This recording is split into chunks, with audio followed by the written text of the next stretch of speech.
ایک خواب دیکھا اور اسی طرح جس مقام پہ ان کی قبر بنی ہوئی یہاں پہ ایک باغ تھا اور اس میں سیب کے درخت لگے ہوئے تھے، تو اس مقام پر صاحب باغ جو تھا اس کو بھی خواب میں رسول اکرم نظر آئے اور کہا کہ یہاں پر میرا بیٹا مدفون ہے اور ایک اور میرا بیٹا آ کر اس طریقے سے مدفون ہوگا، لہذا اس شخص نے اپنا پورا باغ جو ہے وقف کر دیا ان صالحین کے لیے، ان اولیاء کے لیے، ان علماء کے لیے جو اس دنیا سے جاتے ہیں، کہا کہ یہاں پر ان کی قبور بنیں گی۔ تو شاہ عبدالعظیم حسنی رحمۃ اللہ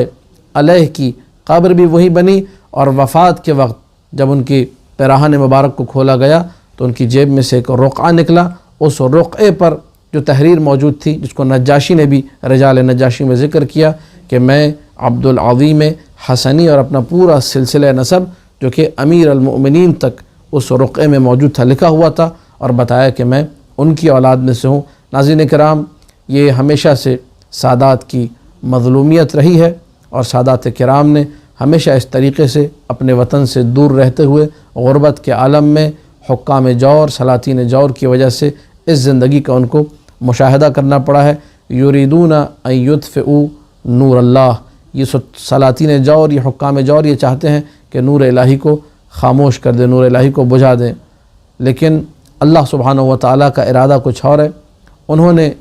شاہ عبدالعظیم حسنی کو بھاگنے پر مجبور کیا، انہوں نے عراق اور مدینہ سے نکلنے پر مجبور کیا۔ ان کی ولادت مدینہ کی ولادت ہے، مدنی الولادہ ہیں یہ، لیکن وہاں نہیں رہ سکے۔ لیکن آج اللہ سبحانہ و تعالیٰ نے شاہ عبدالعظیم حسنی کو وہ عزت، وہ مقام عطا کی ہے